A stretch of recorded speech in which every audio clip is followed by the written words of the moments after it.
He stands as a giant in our collective memory. Abraham Lincoln, the rail splitter, the Great Emancipator. His image adorns our currency, his monuments grace our capital. Yet, behind the weathered face of the 16th president lies a man shrouded in whispers and cloaked in shadows. Today, we delve into the lesser-known chapters of Lincoln's life, exploring the intimate relationships that shaped the man who would lead a nation through its darkest hour. Join us as we examine the historical evidence and first-hand accounts that reveal the complex and often surprising personal life of Abraham Lincoln. Born in the rugged wilderness of Kentucky, young Abraham Lincoln knew hardship from an early age. The loss of his mother cast a long shadow over his childhood, and his relationship with his father remained strained. While many young men his age sought solace in the company of women, Lincoln seemed to find little comfort in their presence. He was described as awkward and withdrawn around them, preferring instead the company of books and his own thoughts. This aversion to traditional courtship and the comforts of female companionship would follow Lincoln into adulthood, shaping his interactions and relationships for years to come. In the rough-hewn frontier town of New Salem, Illinois, Lincoln found himself drawn to the camaraderie of other young men striving to make their mark. It was here that he formed a close bond with William Greene, a fellow shopkeeper and aspiring lawyer. Their friendship, forged in the crucible of ambition and shared dreams, took on an intimacy uncommon for the time. They shared a bed, a single cot where they would talk late into the night, their whispered aspirations mingling with the sounds of the prairie wind. This arrangement, while raising eyebrows in modern times, was not unheard of in the era. Yet it speaks to a level of comfort and closeness that transcended mere friendship. The bustling streets of Springfield, Illinois were a far cry from the sleepy backwater of New Salem. It was here that Lincoln, now a rising lawyer and politician, first laid eyes upon Joshua Speed. The young merchant, handsome and refined, possessed a charm and charisma that drew people to him, and Lincoln was no exception. Their initial meeting, a chance encounter in Speed's dry goods store, sparked an immediate connection. They fell into easy conversation, their shared interests and intellectual curiosity forging a bond that would deepen into a profound and enduring friendship. Speed, with his easy confidence and social graces, offered Lincoln a window into a world he had long observed from afar.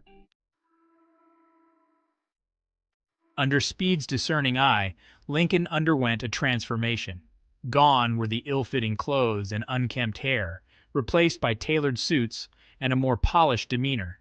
Speed, ever the astute observer of human nature, recognized the raw intellect and potential that lay beneath Lincoln's rough exterior. He encouraged Lincoln's political aspirations, recognizing in his friend the makings of a great leader. He provided not only sartorial guidance but also served as a sounding board for Lincoln's ideas and ambitions.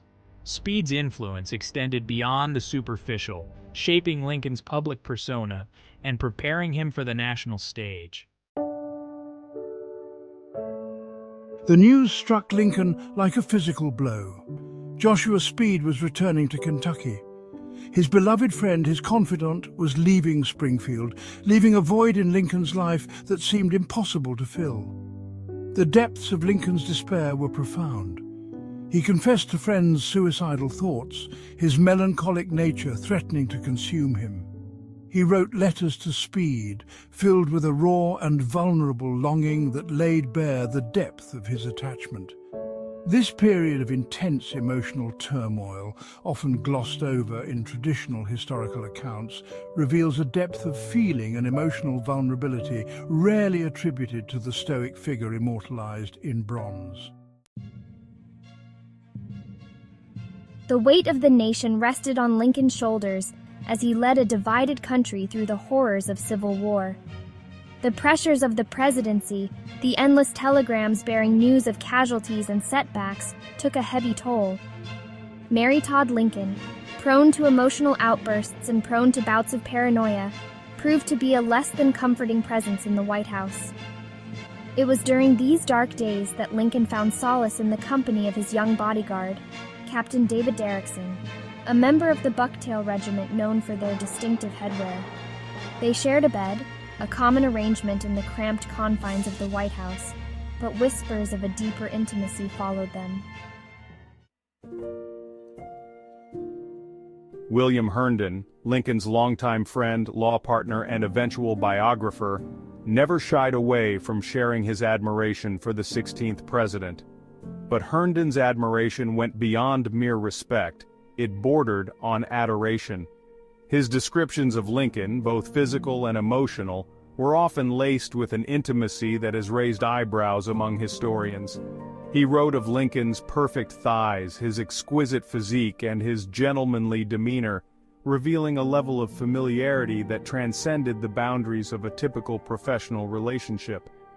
Herndon's writings, often dismissed as the ramblings of a besotted friend, offer a glimpse into the private world of Abraham Lincoln, a world of whispered confidences and unspoken desires. Abraham Lincoln, the man who held the Union together, was a figure of contradictions, strong yet vulnerable, ambitious yet prone to melancholy, revered by a nation yet haunted by personal demons. The intimate relationships he forged, the whispers of unconventional affections, add layers of complexity to his already enigmatic persona. As we reflect on his legacy, we must remember that behind the marble facade of the Great Emancipator lies a man of flesh and blood, a man driven by the same desires, haunted by the same doubts, and capable of the same depths of love and longing as any of us.